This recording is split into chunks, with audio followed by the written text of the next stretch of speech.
Hola a todos y todas, estudiantes del curso Introducción a los Problemas del Desarrollo. Espero que se encuentren bien. Les habla la profesora Mariana Franco y hoy vamos a trabajar con el primer tema de la tercera parte del manual. La tercera parte se denomina La dinámica del cambio y los desafíos. Y el capítulo que vamos a estar trabajando es el capítulo 10, que se llama Los estudios sobre el desarrollo en América Latina, vieja y nueva CEPAL, el centro y la periferia, el casillero vacío. ¿Cuál es el objetivo de los autores con este tema, con este capítulo? Es resaltar el aporte que el pensamiento latinoamericano ha tenido en la evolución y maduración de los estudios del desarrollo. Vamos a estar trabajando el tema en tres partes. Una introducción, hablando sobre la vieja CEPAL, luego sobre la nueva CEPAL y finalmente un cierre con un punteo general sobre el tema.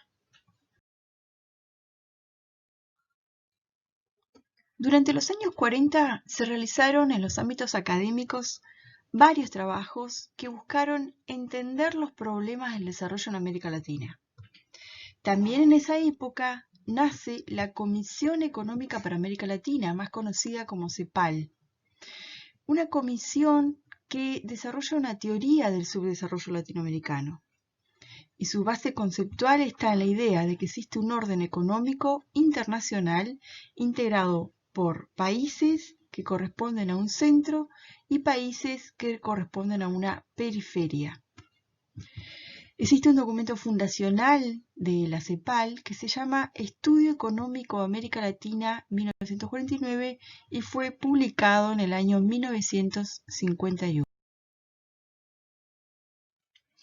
En los años siguientes, a la década del 40, se continuó profundizando mediante trabajos de producción académica sobre la condición que hablaban sobre la condición periférica y los obstáculos de los países latinoamericanos a la industrialización.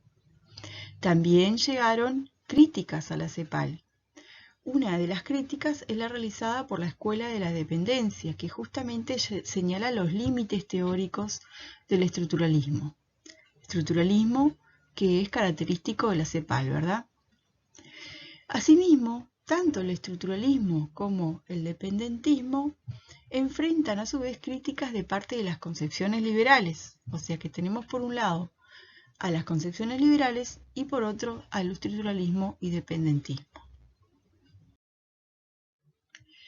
En los años 80, a mediados de los años 80, en la CEPAL existe cierta renovación de su pensamiento estructuralista. Y eso se puede ver en el documento que se denomina Transformación Productiva con Equidad. Y nos habla, de alguna forma, de dos elementos que se incorporan. El elemento institucional y el elemento medioambiental. Bien, pasaremos a hablar ahora entonces sobre la vieja CEPAL.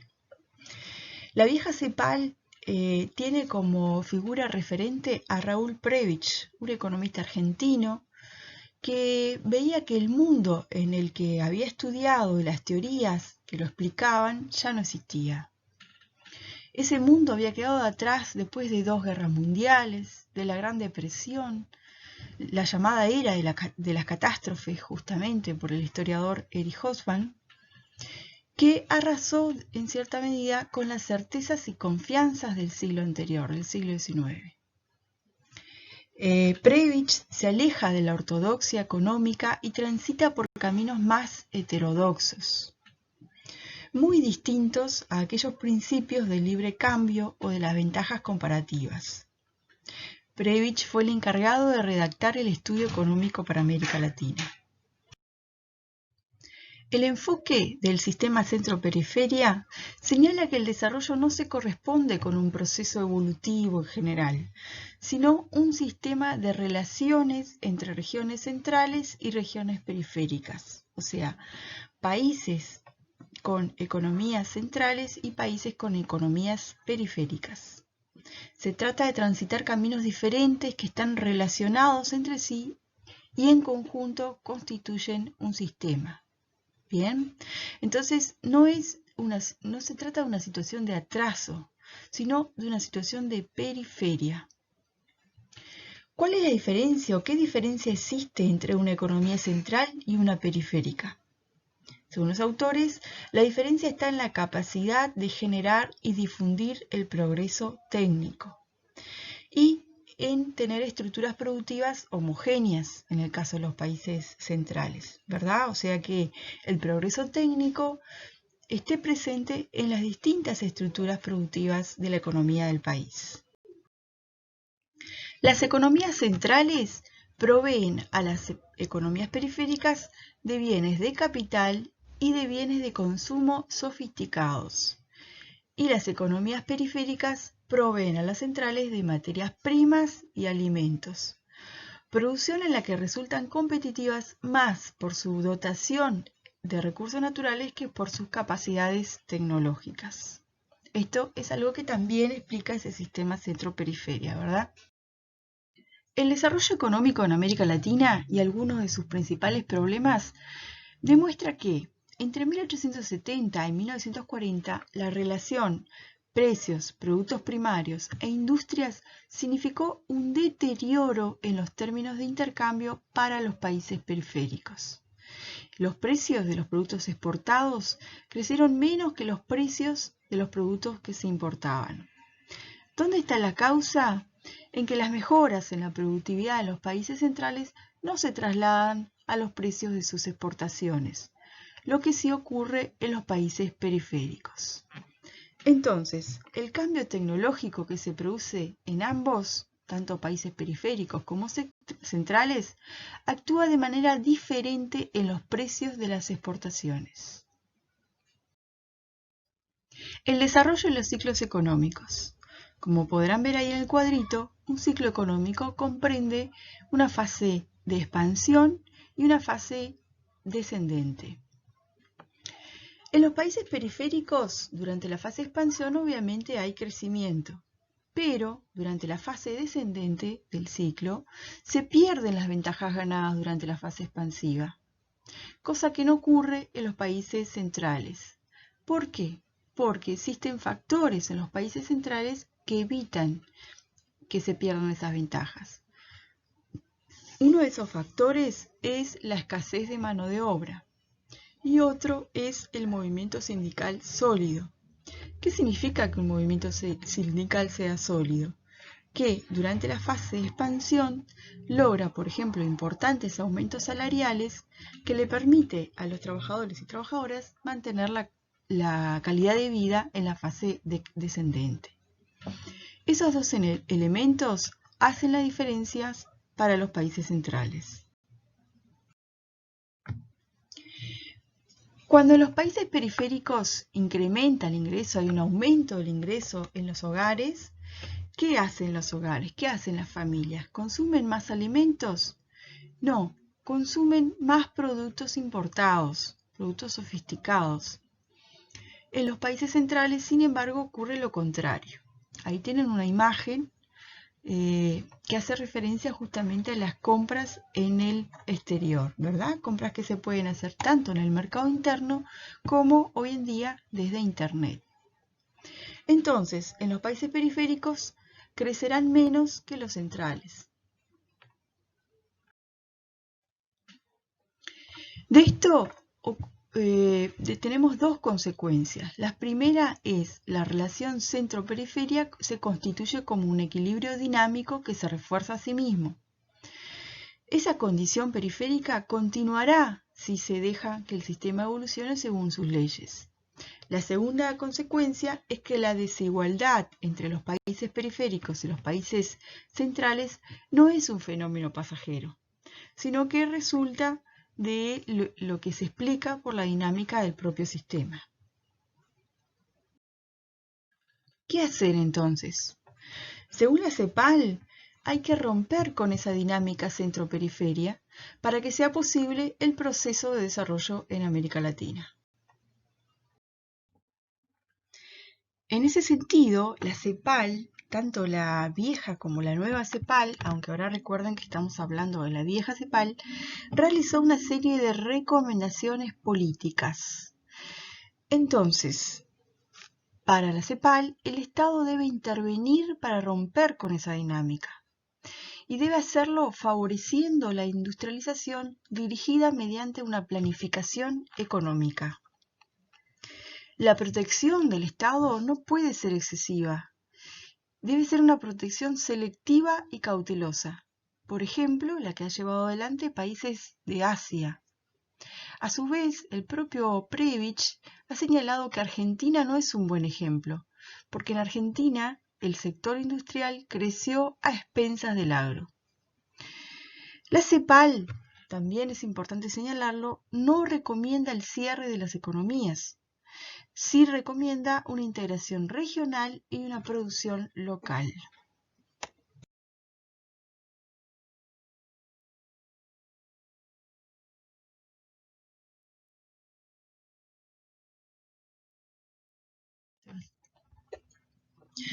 Ahora vamos a hablar de las trabas periféricas al desarrollo, o sea, de determinadas características de esos países periféricos que significan un obstáculo al desarrollo. En los años 60 y 70, la CEPAL puso foco en esas características y las identificó como trabas socioinstitucionales locales. La desigualdad en la distribución del ingreso y la riqueza es uno de los principales obstáculos o trabas. Otro es la estructura de la propiedad de la tierra que existe en América Latina, tanto el latifundio como el minifundio. ¿Y por qué son un obstáculo o una traba? Porque dificultan la acumulación de capital necesaria para aumentar la productividad y a su vez dificultan también la plena utilización del recurso natural, o sea, de la tierra.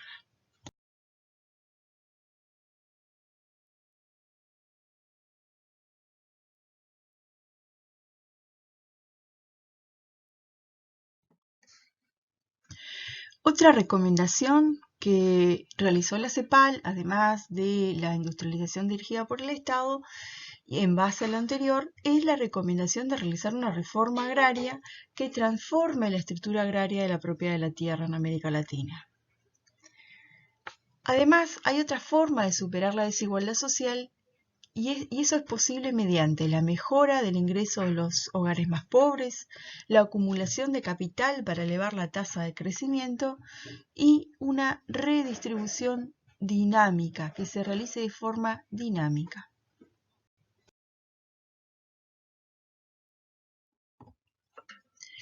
Bien, hablaremos ahora de la nueva CEPAL, esa CEPAL que fue madurando y que fue integrando nuevos elementos a su análisis. ¿Por qué? Bueno, porque en los años 80 hubo dictaduras militares, resurgimiento del enfoque neoclásico, hubo lo que se llamó la década perdida debido a los altos índices de endeudamiento en América Latina. Por otro lado, hubo el éxito en el sudeste asiático y todo eso puso en jaque al pensamiento latinoamericano sobre el desarrollo. Consecuentemente, la CEPAL recibió duras críticas que afectaron su rol orientador en políticas públicas desarrolladas del Estado para el desarrollo. Así fue que se reformuló la teoría cepalina y como la vieja CEPAL, la nueva CEPAL también tuvo un referente que fue el economista chileno Fernando Feinsilver.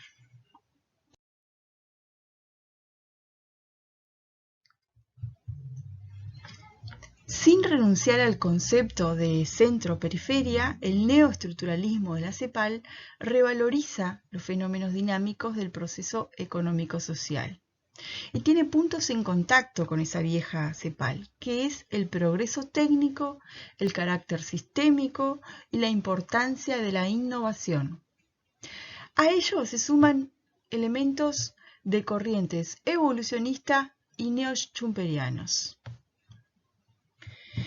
Consideran como fuente de desarrollo económico al progreso técnico y la difusión de este progreso, así como la competitividad.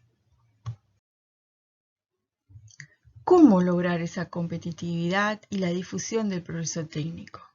La nueva CEPAL dice que la forma de hacerlo es mediante el Estado como promotor de la capacidad intrínseca del aprendizaje, o sea, el Estado a través de sus políticas públicas y políticas sectoriales, por ejemplo en ciencia, en tecnología e innovación, que formulen sistemas nacionales de innovación.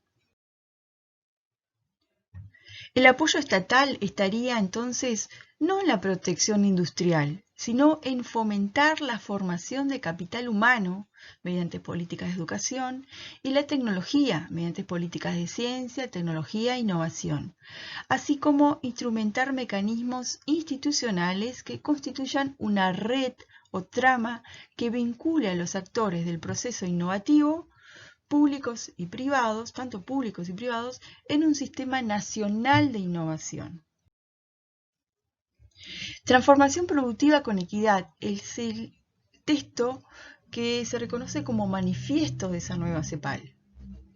Y tiene un argumento muy importante que es la importancia de la competitividad para que el crecimiento a largo plazo sea autosostenido.